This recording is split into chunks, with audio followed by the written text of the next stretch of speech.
नमस्कार विद्यार्थी मित्रों, कक्षा 6 में हमने पार्ट 3 जिसकी हमने चर्चा कर ली, समझ भी लिया और स्वाध्याय अभ्यास की समझूती भी प्राप्त कर ली। और स्वाध्याय पोथी में प्रश्न 1 से 6 तक हमने भर ली और छठा प्रश्न जो हमारा है विद्यार्थी मित्रों वो अभी अधूरा है, तो उसको हम देखते हैं। तो यहाँ पर हमें 2 पॉइंट ही है, चौथा और 5वां पॉइंट दिया गया है। आगे के 3 पॉइंट की चर्चा हम कर ली। तो किस प्रकार, तो मैं आपको 3 पॉइंट बोल के सुनाती हूँ, अगर किसी का बाकी हो तो भर लेना और आपके पास स्वाप होती है उसमें आप देखकर अच्छी तरह से व्यवस्थित कर लेना। तो पहला, नन्ही ने बिच्छू को दलदल में फंसा हुआ देखा। नन्ही ने बिच्छू को दलदल में फंसा हुआ देखा। दूसरा, नन्ही बिच्छू की आवाज़ सुनकर दौड़ती आ गई।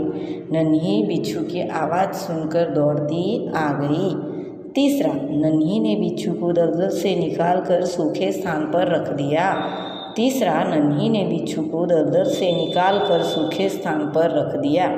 अब जो हमारा आगे का जो है हमारा टॉपिक, उसकी हम चर्चा करें तो हम देख ले विद्यार्थी मित्रों, थोड़ा आपको बड़ा करके समझाने का प्रयत्न करेंगे तो आप अच्छी तरह से समझ लेंगे। ओके, अब चौथा है उसकी चर्चा करें तो बिच्छू ने, ये रहा हमारा चौथा पॉइंट जो है, बिच्छू ने नन्ही को डंक मार दिया। बिच्छू ने नन्ही को डंक मार दिया। 5वां है, नन्ही अपनी माँ के पास चली गई। नन्ही अपनी माँ के पास चली गई, है ना। तो ये हमारे 5 पॉइंट प्रश्न 6 के कंप्लीट हुए। अब प्रश्न नंबर 7 को देखें विद्यार्थी मित्रों, तो निम्नलिखित प्रश्नों के उत्तर लिखिए। तो उसमें पहला, डंक मारने पर नन्ही ने बिच्छू से क्या कहा। डंक मारने पर नन्ही ने बिच्छू से कहा कि मैंने तो तुम्हारी जान बचाई थी, फिर भी तुमने मुझे डंक मार दिया। तुम यह गंदी आदत छोड़ दो। यदि तुम इसे नहीं छोड़ोगे तो मुसीबत में कोई तुम्हारी मदद नहीं करेगा, है ना। डंक मारने की नन्ही ने जो बिच्छू से कहा कि मैंने तुम्हारी जान बचाई थी, फिर भी तुमने मुझे डंक मार दिया। अगर तुम यह गंदी आदत नहीं छोड़ोगे तो तुम्हें मुसीबत में कोई और भी मदद नहीं करेगा। प्रश्न नंबर 2, माँ ने नन्ही से बिच्छू की आदत के बारे में क्या कहा। तो बिच्छू की आदत के बारे में माँ ने कहा, प्रश्न नंबर 2, कि बिच्छू अपनी आदत का गुलाम है, उसे चाहे कितनी बार बचाया जाए वो बार बार डंक मारता रहेगा। बिच्छू है वो गंदी आदत का गुलाम है, उसे चाहे जितनी भी बार बचाया जाए वो बार बार डंक मारता रहेगा। प्रश्न नंबर 3 जो हम समझे, बिच्छू को क्यों पछतावा हुआ। तो यहाँ थोड़ा मैं समझाने का आपको प्रयत्न करूँगी कि नन्ही ने बिच्छू के साथ भलाई की, यहाँ से स्टार्ट होगा हमारा। नन्ही ने बिच्छू के साथ भलाई की, फिर भी बिच्छू ने डंक मारने की आदत नहीं छोड़ी। यहाँ देखिए आप, फिर भी बिच्छू ने डंक मारने की आदत नहीं छोड़ी। उसने जो दूसरी है,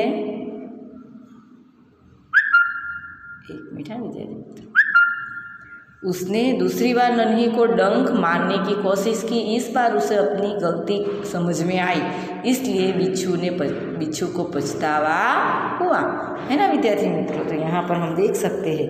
अब हम थोड़ा आगे का जो है उसे हम कंप्लीट करें।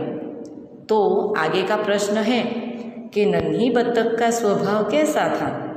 और फिर से तीसरे प्रश्न को समझ ले विद्यार्थी मित्रों, थोड़ी उलझन वाला है लिखा, तो हम समझ ले कि नन्ही ने बिच्छू के साथ, यहाँ से स्टार्ट होगा, नन्ही ने जो बिच्छू के साथ है वो भलाई की थी, फिर भी बिच्छू ने डंक मारने की, ऊपर वाक्य लिखा है, बिच्छू ने डंक मारने की आदत नहीं छोड़ी। उसने दूसरी बार नन्ही को डंक मारने की कोशिश की, पर इस बार उसे अपनी गलती का एहसास हुआ और इसे गलती समझ में आई, इसलिए बिच्छू को पछतावा हुआ। प्रश्न नंबर 4 की चर्चा करें तो नन्ही बत्तख का स्वभाव कैसा था। तो नन्ही की माँ ने उसे सिखाया था कि वह भलाई के काम करे। जो नन्ही के साथ बुरा बर्ताव करता था उसके साथ भी वह भलाई करती थी। देखो विद्यार्थी मित्रों, जो नन्ही है उसका स्वभाव भलाई का था, जो उसके साथ बुरा व्यवहार करता उसके साथ भी वह भलाई करती थी। किसी से बदला लेने के लिए वो अपनी आदत छोड़ना नहीं चाहती थी। किसी से बदला लेने के लिए वो अपनी आदत नहीं छोड़ना चाहती थी। मुसीबत में पड़े हुए को बचाना वह अपना फ़र्ज समझती थी। मुसीबत में हो कोई भी तो उसे बचाना वो अपना कर्तव्य, फ़र्ज यानी कर्तव्य फ़र्ज समझती थी, है ना विद्यार्थी मित्रों। तो यहाँ प्रश्न हमने 4 भी समझ लिए। प्रश्न जो 7 है उसकी हमने समझूती प्राप्त कर लिया। प्रश्न नंबर 8, निम्नलिखित शब्दों के समानार्थी शब्द लिखिए। तो नदी का समानार्थी शब्द होगा सरिता, सरिता। स्थान का समानार्थी होगा शब्द जगह। अब स्वभाव का समानार्थी शब्द होगा प्रकृति, आदत, प्रकृति और आदत। मुसीबत का समानार्थी शब्द होगा संकट, और प्रसन्न का समानार्थी शब्द होगा खुश, और थिरकना समानार्थी शब्द होगा नाचना। अब प्रश्न नंबर 9, मेरी स्वापोथी थोड़ी अलग है। यहाँ पर मैंने प्रश्न नंबर 9 लिखे, देख सकते हैं आप। प्रश्न नंबर 9 यहाँ पर मैंने लिखा है। तो यहाँ पर आप देख सकते हैं, मैं सीधा जवाब ही दूंगी। जवाब में पहले आएगा डंक, नदी, बिच्छू, मुसीबत, शैतानी। अब मैं बिंदी वाला जो आता है पहले, तो वो पहले आएगा, फिर नदी न के बाद ब, फिर म, और मुसीबत और शैतानी। यह हमारा प्रश्न नंबर 9 हुआ। अब प्रश्न नंबर 10 यहाँ है, देखिए। निम्नलिखित वाक्यों में उचित विराम चिन्ह का प्रयोग करके वाक्य फिर से लिखिए। तो उसमें हम देख सकते हैं कि 1, बिच्छू को बोला नन्ही बहन आज तुम जीत गई। तो बिच्छू बोला अल्पविराम डबल इन्वर्टेड कोमा में नन्ही बहन अल्पविराम आज तुम जीत गई फुल स्टॉप और डबल इन्वर्टेड कोमा पूर्ण। आप देख सकते कहाँ कहाँ मैंने ये रहा ऐसे हमने चिन्ह लगाए। दूसरा, क्यों भाई तुमने मुझे डंक क्यों मारा, डबल इन्वर्टेड कॉमा ले लो। अब पूरा आधा तो साफ कर दे तो आपको समझ में आएगा। यहाँ डबल इन्वर्टेड कॉमा अल्पविराम, भाई अल्पविराम तुमने मुझे डंक क्यों मारा, प्रश्नार्थ चिन्ह और डबल इन्वर्टेड कॉमा पूर्ण। तीसरा, बिच्छू भाई ठिठक क्यों गए, डंक मारो। अब यहाँ पर देख सकते हैं डबल इन्वर्टेड कॉमा ठिठक क्यों गए, अल्पविराम ठिठक क्यों गए, प्रश्नार्थ चिन्ह डंक मारो, फुल स्टॉप और डबल इन्वर्टेड कॉमा पूर्ण, है ना विद्यार्थी मित्रों। तो यहाँ पर हमने प्रश्न नंबर 10 को भी समझ लिया। अब चौथा वाक्य है, उसका हम 2 पन्ना घुमाए आपको व्यवस्थित रूप से समझाने का प्रयत्न करेंगे। तो चौथा वाक्य हमारा जो है उसे हम देखें। तो भलाई करना मेरा स्वभाव है, तो डबल इन्वर्टेड कॉमा में वाक्य लिखेंगे और भलाई करना मेरा स्वभाव है, और लास्ट में डबल इन्वर्टेड कॉमा वाक्य पूर्ण करेंगे। बहन मुझे बचा लो, डबल इन्वर्टेड कॉमा में वाक्य लिखेंगे, बहन के बाद अल्पविराम और मुझे बचा लो फुल स्टॉप करके, यहाँ भी फुल स्टॉप है, फुल स्टॉप करके डबल इन्वर्टेड कॉमा को पूर्ण कर दो। तो हमने यहाँ पर जो देखा। अब निम्नलिखित प्रश्न नंबर आपका 11, निम्नलिखित मुहावरों के अर्थ लिखकर उनका वाक्य में प्रयोग कीजिए। तो नंबर 1, अनसुनी करना। अनसुनी करना यानी मुहावरा होगा ध्यान न देना, ध्यान न देना।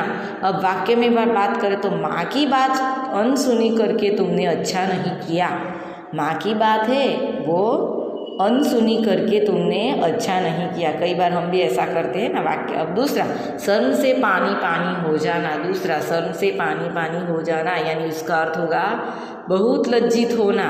अब वाक्य देखेंगे, चोरी पकड़ी जाने पर नौकर शर्म से पानी पानी हो गया। चोरी पकड़ी जाती है तो जो नौकर है जिसने चोरी की है वो शर्म से पानी पानी यानी बहुत लज्जित हो जाता है। यहाँ एक बात ध्यान में रखना, शर्म से पानी पानी हो जाना यहाँ भी आएगा और मुहावरा है वही वाक्य में आएगा, उसका अर्थ मत लिख देना विद्यार्थी मित्रों। राह दिखाना, रास्ता दिखाना। वाक्य, संत ने डाकू को भलाई की राह दिखाई। संत ने, जो आगे का है राह दिखाना, रास्ता दिखाना, संत ने डाकू को, एक संत है उसने डाकू है जो बुरा कार्य करता है उसे भलाई की राह दिखाई, राह दिखाना। अब लास्ट हमारा मुहावरा है थिरकने लगना यानी कि खुशी से नाचना। वाक्य में प्रयोग करेंगे, संगीत सुनते सुनते लोग थिरकने लगे। संगीत है उसे सुनते सुनते लोग थिरकने लगे। थिरकने लगना यानी वाक्य में प्रयोग हुआ। तो यहाँ पर हमारा विद्यार्थी मित्रों स्वापोथी भरी हमने आगे के वीडियो में हम आगे की चर्चा करेंगे। नमस्कार।